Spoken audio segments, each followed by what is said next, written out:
This is Rapa Nui, or Easter Island. I am the passenger, and I ride. So today, I'm going to be touring Easter Island, Rapa Nui, and it is terrible weather.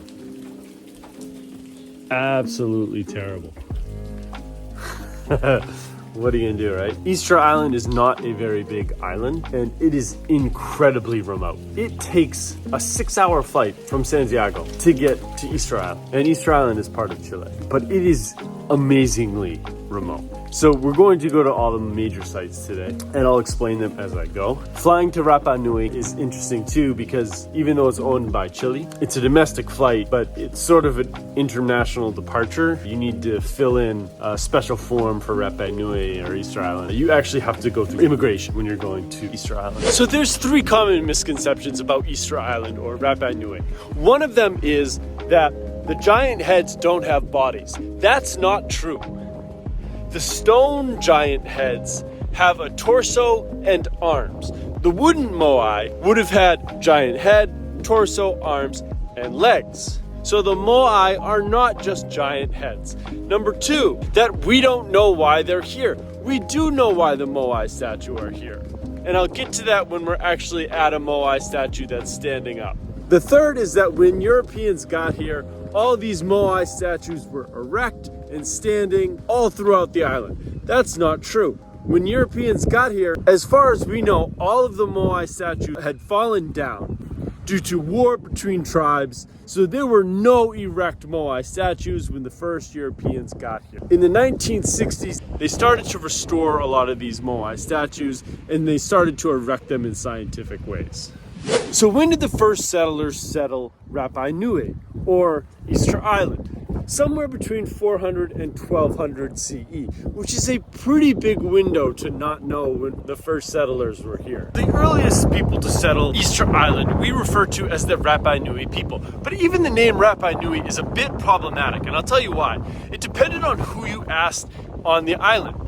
So the Europeans, when they first got here in the 17th century, they said, "Who are you? What should we refer to you as?" And it depended on where they were on Easter Island, what they would be referred to as. Not everybody would have said, "We are the Rapa Nui people."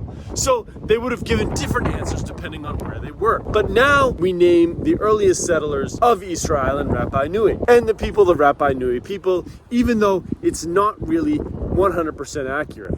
So what do we know about these Moai statues? They are the ancestors of the Rapa Nui people, and they built them to look over them and protect them. The ancestors also had something called mana. Mana is like a power or a superpower, and the more important the person was, the more mana they had. So by having these Moai statues, the mana could be transferred to the people.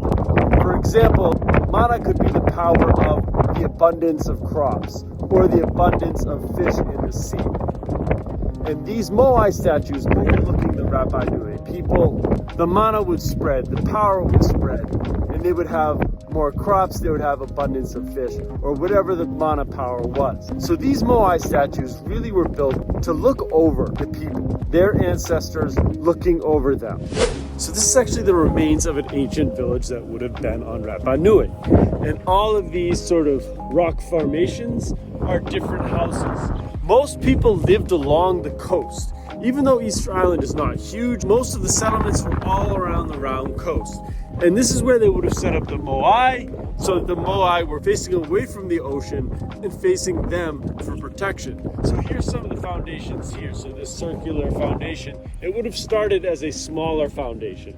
And then as time went on and the new generation took over, they would have grown on the platform and made the platform of the house bigger. And houses and settlements kept getting bigger and bigger and bigger as generations went on. Same with the Moai. The Moai started as very small statues of their ancestors, and then they grew to bigger and bigger and bigger Moai statues. So behind me are actually fallen Moai statues. So you can see this is a fallen Moai statue here, and all along the coast you can see this fallen Moai statues there. And these are fallen not from natural events such as earthquakes or volcanoes or storms. These are fallen because of war.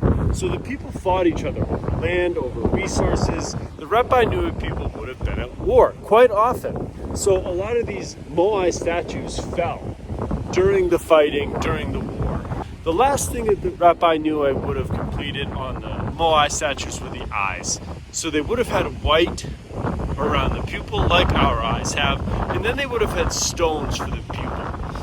And that would have been the last part of the construction of a Moai statue. So these Moai behind me were actually destroyed. There was an earthquake not far from this island, which created a tsunami, which pushed these statues about 100 meters offshore. In the 1990s, with the help of the Japanese government, these were restored.